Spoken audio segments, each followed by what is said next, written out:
All right, how's it going, everyone? Gamma Fighter here, coming at you with another Sylvaneth video. It is a lovely summer evening here, so if you hear some crickets chirping, it's because I'm out on my back porch and I just couldn't stay inside to record this one. So, today we're going to be going a little bit deeper onto the manifestations and looking at the numbers, crunching them down a little bit. But here to start off with, I've got a little bit of a summary of that War Scroll overview that we did. And so here are the groupings of the different, manifestation lores and kind of a summary. For example, the Forbidden Power has two move manifestations, a tech manifestation and a damage one. So like Glaucon and the Bridge do movement. The Shards do some tech stop flying thing. And then the Horror Ghast is for damage. And what they cast on, and then a summary of what their ability does. So, yeah, that's it. You know, for example, yeah, I mean that's the example. I could go over it, but um, I'm gonna put this on my spreadsheet that I now have the link available in the description. So go ahead and click on that, make a copy, and then you can edit it however you want. Or if you just want to reference it, you can go ahead and look and do sorting and stuff like that. But next, we're going to look at the durability rating of the manifestations. So, um, yeah, here's some more. So I color coded once again. The same color means that they're in the same group of manifestations. And then I color coded again whether I think they're for movement pieces, tech pieces, or attack pieces. You could probably break it down into more stuff like that, but I think this is just like an easy way of um, grouping them together. And then just the regular damage calculation here. The only thing is obviously there's no points involved, so we're not, comparing the points and doing effective health, the efficiency of how many points you're paying for how much effective health and stuff. Um, and I added in the Sylvaneth manifestations too. I didn't talk about them in the last video, but they're going to be here for the comparison sake. And then the casting value is here. And so I've included this table as well, showing the what an impact the casting value has. And so the casting values range from 5 up to 8. So a 5 has an 83% chance of casting without any casting bonuses. If you have a +1 to cast, then casting a spell with a value of 5, it has a 91% chance of success. So that's super reliable. And that was something I talked about with the Burning Head, is that like if it gets banished, if it gets killed, it doesn't matter because as long as you have a spell cast available, you're pretty much going to cast it successfully. It's going to be pretty rare for you to fail it. And on the other hand, if we look at the 8 for like the Purple Sun, it's about uh, half as likely that you're going to be able to cast it. Um, just 41%. And if you have +1 to cast, you can get it down to 58%. And this is why I say like spells that have the cast on a 7, they're pretty likely, it's better than a coin flip, but it's not, that's still not that reliable. And so this is something to consider when you're thinking about these not conjurations. I keep wanting to call them conjurations because everyone brings morbid conjuration, but manifestations. When you're thinking about these manifestations, it's not inconsequential. The casting value can have a pretty big impact, especially, oh yeah, and once again, if you're trying to cast Purple Sun during your opponent's turn, or the Cron Spine during your opponent's turn, you got about a 1 in 4 chance of making that happen. It's really not very reliable. But yeah, again, on the other hand, if you can get a +1 to cast on top of that, then actually that is a lot better. So it's exponential. So yeah, that's something to consider. It doesn't really make sense to do like casting value per effective health type of thing because it just doesn't really work that way. So it makes more sense just to look at the health and the effective health. And so on the health, um, there's a bunch at 8. And so you might consider this like the mode or something like that. I don't know if it technically is the mode. We could do the count function here. But we got a lot of eights, we've got a lot of sixes. So sixes are really low. And the eights are maybe what you might consider kind of average. And we could actually, because we're in Google Sheets, we could actually look at it, right? The minimum 5, maximum 12, count 21, average 7.7. So actually, yeah, the average is around 8. um, so that's for health, but then we do have a save value for, so for the effective health, this is also color coded in a gradient, and the bridge and the crown spine are super high. But there's nothing really all that surprising here. These actually, except for the crown spine, these are more um, like these big manifestations that do like movement shenanigans, or blocking shenanigans. And then the vengeful skull root is actually really high up there, which is interesting. It's also a big base, and I'm guessing that they did it based on the bases. Oh yeah, I forgot to say I included the base size here too, because um like the it makes a big difference in like what you're able to do with it. Uh, so I looked these up online. It's not on the official GW website, so I had to look at different sources, and these seem to agree with each other. Like for the most part, they were a couple millimeters off on some of them. So I just kind of went with what seemed reasonable, and then I converted it to inches for my fellow Americans here, and so we can see stuff like the suffocating grave tide is um, like over 6.5 inches long. It is a big boy.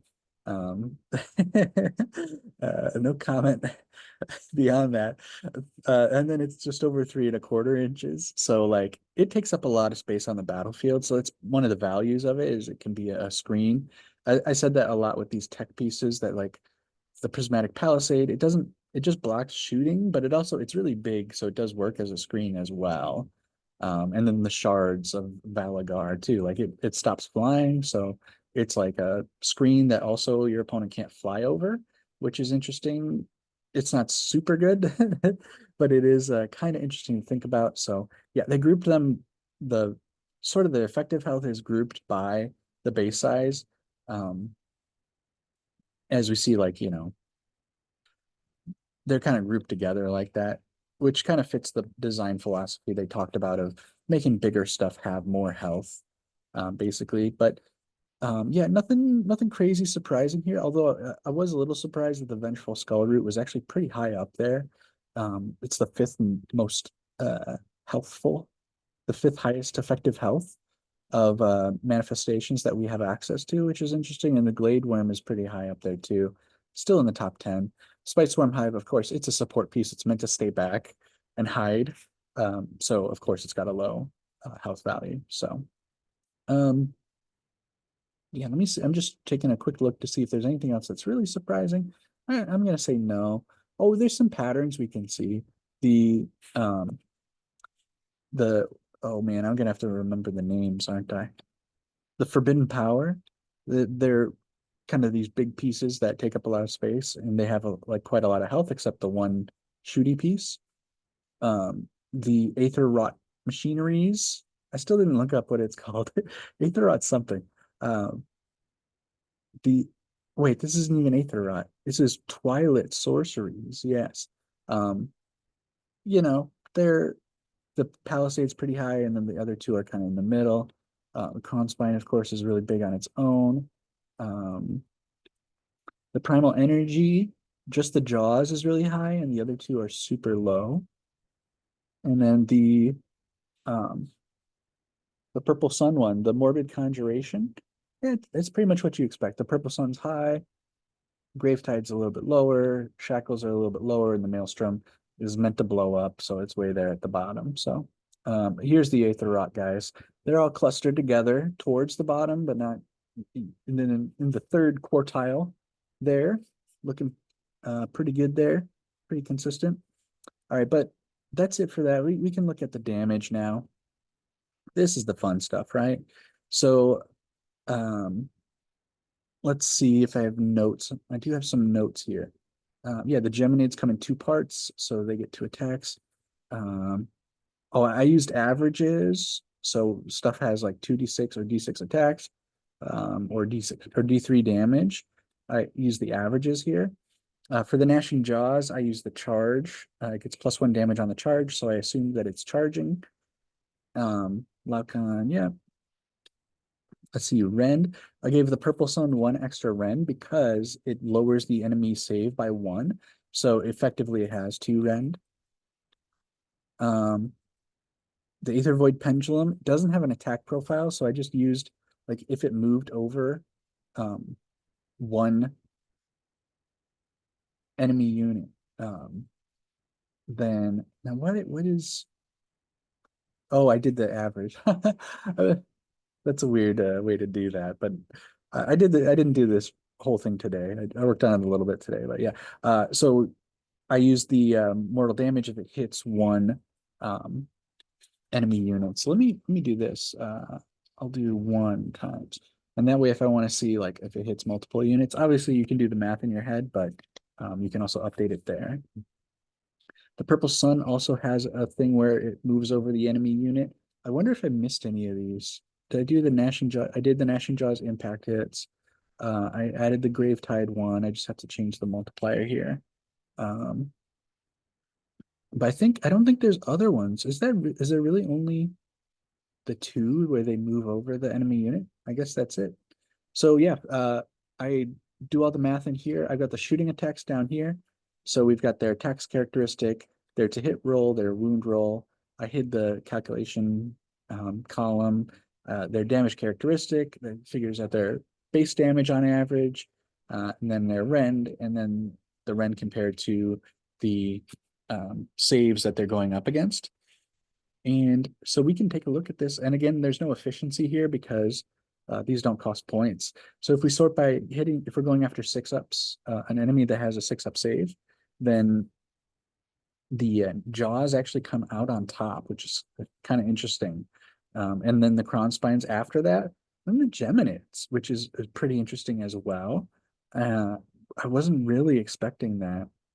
Quicksilver swords, yeah, I talked down on them a lot, but against chaff stuff, like they do put out some pretty good damage. Um, and again, like compared to like full-on units, this is not very much damage, but for a free spell that it just costs you a spell cast, it's pretty good. Like, yeah, imagine if you did have a spell that like just does 6 mortal damage, like that would be like really strong. Well, I guess it would have to do like 6 damage, and then they would have a chance to do the armor save. So, or it would be 6 damage with Rend 1. So, but that would still be a really good spell. And then, like, if your opponent had to waste their attacks trying to clear it, like that would probably be the best spell in the whole game. Oh yeah, I put the summary of their abilities over here. Um, I don't think we need to reference it for this video, but if you want to take a look at it if you take a look at the spreadsheet, then you can do that. Interesting to see all of the Morbid Conjuration are really clustered together here. And the Purple Sun's at the bottom there. That's not what I expected, actually. I thought they would be a little bit stronger. I didn't include the Shackles on here because they just have the roll a d3, and on 2-up you do that much damage. So I didn't really feel like including it just for that. And also, yeah, on the Maelstrom, I didn't include the d6, which is actually the real source of it. But it's like super interesting that even without the extra that d6 explosion damage, it does more damage than the Purple Sun against a 6-up save, which is, uh, interesting. It's well, I mean, I guess it makes sense. The same number of attacks, just a better hit roll, and then no rend. So, but well, I guess it does matter. Yeah, the one if it had 1 rend, it wouldn't matter. But yeah, that's pretty much all. I included Laucan. I don't know why. And the Horrorghast is way down there. Emerald Life Swarm is the worst. For Sylvaneth specifically, the Glade Worm actually is hanging in there with some of the better ones. And yeah, it was in the top 10, at least for durability as well. So that's kind of surprising. The Vengeful Skull Root a little bit more durable, but doing half as much damage. So yeah, and then but the thing is like, yeah, you look at the Glade Worm and it's just doing 5 damage against a 6-up save on average. And it's really swingy too, because it's the D3 damage. So against a wizard too, it has one extra rend. So it does 5 damage against a 5-up too. So against a wizard with a 5-up save and 5 health, on average, it does kill it. But it's kind of almost like a coin flip at that point. I think it's going to be pretty close. So I wouldn't super count on it. But I actually do respect the Glade Worm more now, having looked at the other manifestations. And it also gives the opponent -1 to cast, unbind, and banish. So it does, if it doesn't finish the wizard off, and it doesn't die itself, then the next turn the wizard is casting worse, which is pretty good. That's pretty cool. I still don't think it's worth bringing the Sylvaneth manifestation lore, but if you were going to bring it, it'd probably be because of the Glade Worm, and then you just have to figure out what you can do with any of the other stuff too. But yeah, still I don't think worth it. But all right, now if we look at the 5-up save, going up against a 5-up save, the jaws are still on top, and then the Crown Spine, and then the Geminids. Of course, that's both of the Geminids attacking with 4 attacks each. And then actually the Burning Head. That's actually crazy. Where was the burning? I just realized that. Yeah. Oh my gosh, the Burning Head was number 5. Now it's number 4. That's crazy because it casts on a 5, dude. So this includes its shooting attack as well. But like you summon it, you shoot with it, you charge it in, you attack with it, and it does like the 4th most damage out of a manifestation. That's pretty good, actually. I kind of like that. And I'm like actually kind of disappointed in the Morbid Conjuration. I guess I don't know. Did I do something wrong? Honestly, like everyone brings Morbid Conjuration, so I don't know. Um, okay, so that's it for 5-up save. The Burning Head just keeps getting better. It has 2 rend. That's crazy. That's really crazy. I'm actually going to the PDF and checking that. It does have 2 rend, 1 damage. And that that's really surprising how good the Burning Head was. I was just like, hey, if you already have the jaws out, like you can just summon the Burning Head. It's gonna die anyways. But actually, that's pretty good for such a cheap, like easy to cast manifestation. Um, yeah, the Quicksilver Swords still hanging in there pretty good. And the Glade Worm just below that. And of course, like the Aether Void Pendulum, if you're able to hit 2 targets, it jumps right to the top here. It's just so hard to aim because your opponent has a chance to get out of the way. Like, because you have to summon it and then you can't move it in the turn that you summoned it. So you have to wait until the next turn. So if you summon it during your opponent's turn, then yeah, but it's still like, yeah, because then they have a chance to, the movement phase comes after you summon it. So I really, it's just, that's such a big, it's really powerful, but it's just so hard to aim it. So, all right, now look at a 3-up save. The Jaws is still on top, followed by the Crown Spine. Quicksilver Swords pops up. I'm guessing that's the mortal damage is doing a lot of work. It's half the damage going through. Um, then the Burning Head, Geminids, Aether Void Pendulum. The Glade Worm's fallen quite a bit, just that 1 rend. It doesn't keep up with some of these 2 rend guys. Yeah. Okay. And then against a 2-up save, yeah, pretty much more the same, what you'd expect. Okay. And against a 1-up, which is super rare, but yeah, we got this. The mortal damage stuff is the all that's getting through any damage. So I actually do want to take a look too at if the Gravetide like hits something. Like, let's just take a look at the extreme. Like if it hits something that has 20 models. Oh my gosh. That is great. That's great. Okay, that's a lot of damage.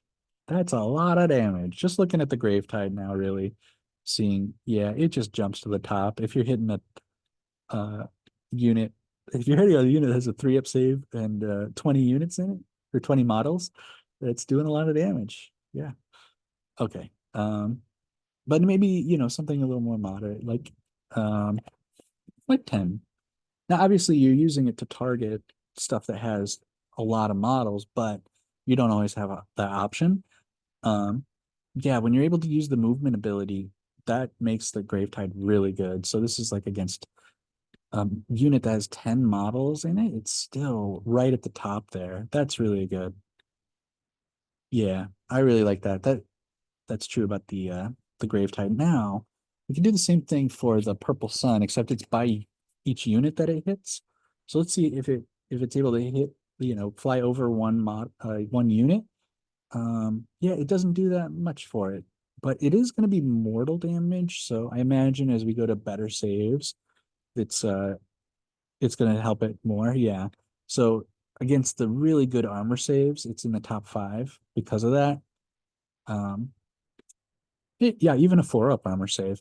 Okay, so that does explain it. Yeah, I did forget about that when I was like in shock at how middling the morbid conjuration stuff was. You got to include that. Although, on the turn that you summon it, you won't be able to do that because you can't move it. You can only charge it in. But yeah, and then yeah, the malevolent maelstrom. If we get like yeah, it's a oh yeah, it's the same as the Aether Void Pendulum. That's interesting now that I think about it. The Maelstrom is like a strictly better pendulum in almost every way. But yeah, let me just copy that over. Delete the note. I'll delete the note later. But yeah, let's say, okay, so if the Malevolent Maelstrom hits one target, then it jumps right up to the top five again. Yeah. Okay. So that's really good. That explains why these are taken so often. Yeah, when you get their abilities off, the morbid conjuration just jump right to the top in the damage charts.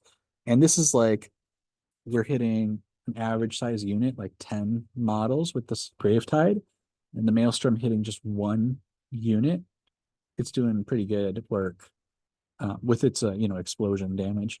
And then the Purple Sun also just hitting one unit. Although the Purple Sun has like an 8-inch move, so it's likely to only hit one unit. It would be really, really hard for it to hit more than one. Um, but it can hit up to three. And the Malevolent Maelstrom, really, it's just limited by your imagination how many units it can hit. If it hits 2 units, like it's just lights out. Like you're doing a lot of damage there. So that's really cool. Okay, I think that's about it for now for this video. Yeah, not as much to dive into as the Sylvaneth deep dive, but I think that was a pretty good deep dive here.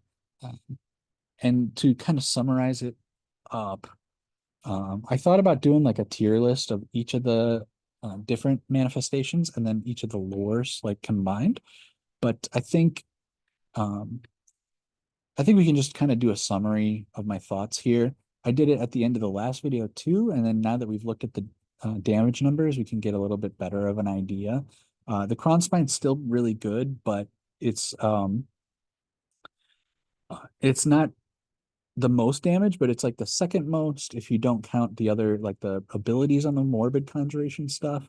Just as terms of like combat damage, the Cron Spine's um like at the top. It's like the second place. So that's really still a really solid choice. Um, the Forbidden Power, it's in terms of just damage, the Horror Guest is the only one.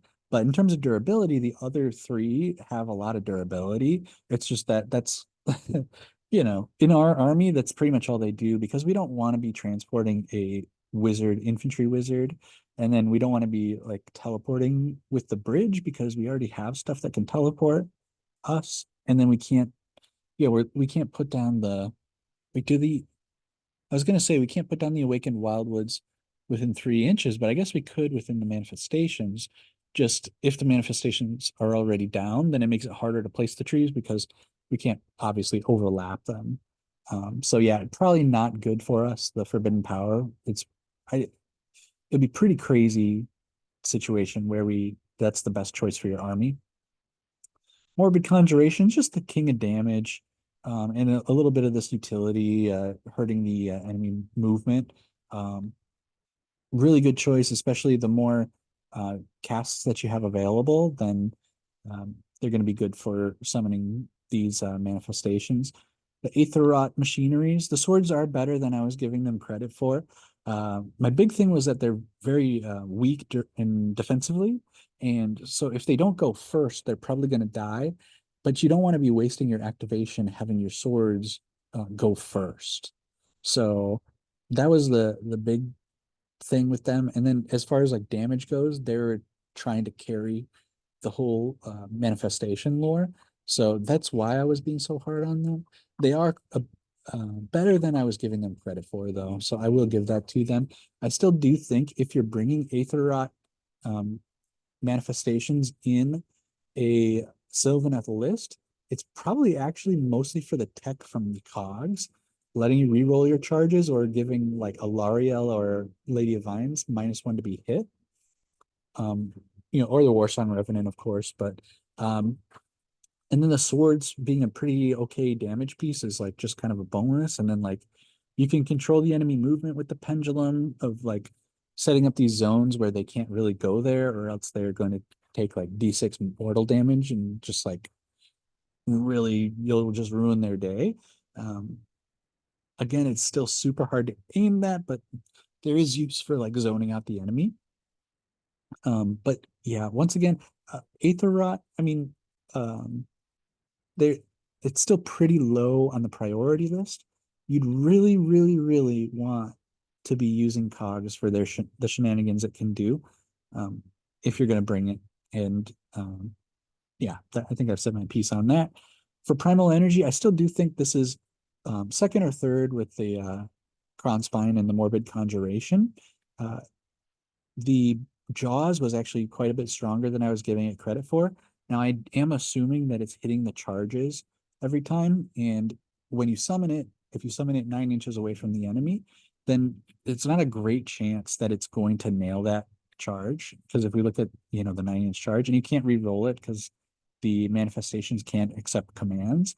So you got about a 1 in 4 chance of hitting that charge. So the game plan may be actually to um, keep it back. Although you don't necessarily care if it gets killed or even if it gets tied up in combat.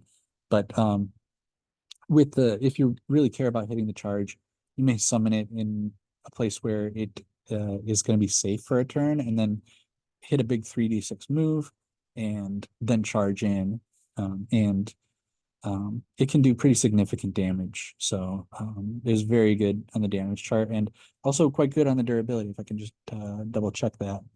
Um, yeah, there we go. Top number six. So that's pretty good. And then the Burning Head was also surprisingly good damage. And yeah, the Life Swarm can heal. I don't think that the Jaws and the Burning Head make up for the damage that the output that the Morbid Conjuration can do, but it's compares favorably to the Cron Spine. And then you also have this tech to be able to heal for 3 more. So again, if you're doing something where you really want to keep stuff alive, like Alariel, or Tree Lords or something like that, Life Swarm could be pretty good. It can only heal one target though, so if you have like a couple Tree Lords or something, it's not going to be able to heal all of them. Twilight Sorceries, I still do think um, it's not a very good choice for us. The spell portal is a lot more limited for us because of our reliance on the Awakened Wildwoods. The Geminids do quite good damage. They were representing very well on the damage chart, but I don't think they're enough to carry the whole conjuration lore or manifestation lore. And then turning off command abilities is good, but also probably not enough to carry the whole thing. And then Palisade's just not very good. And then ours is not very good. You know, the Glade Worm was not completely useless, and it I forgot to do this. It teleports behind wizards, but I couldn't resist. Teleports behind you. Nothing personnel, kid. Uh, yeah, don't get killed by my katana. It traps the souls of its victims. Um, but yeah, the Glade Worm. Um, I was pretty impressed with his damage and durability compared to other stuff. Um, and I say that, you know, it's not great, but I totally wrote all of our manifestation lore off when I reviewed the War Scrolls, um, kind of comparing it to units rather than other manifestations. Now that I've looked at other manifestations, the Glade Worm is a bit better than I was giving it credit for. And the little cherry on top of being able to worsen the enemy's casting and banishing and dispelling or unbinding is pretty good too. But definitely, I think it's really not good. Overall, the manifestation lore is not good. So yeah, I think it pretty much taking a look at the numbers reinforced what I had said before, but there were some things that surprised me though. So let me know what you guys think about the different lores. Am I overrating something? Am I underrating something? Um, is there a use that I'm not thinking of? What's your guys' favorite? Let me know what you think in the comments down below. And until next time, I'll look forward to seeing you guys in the next video.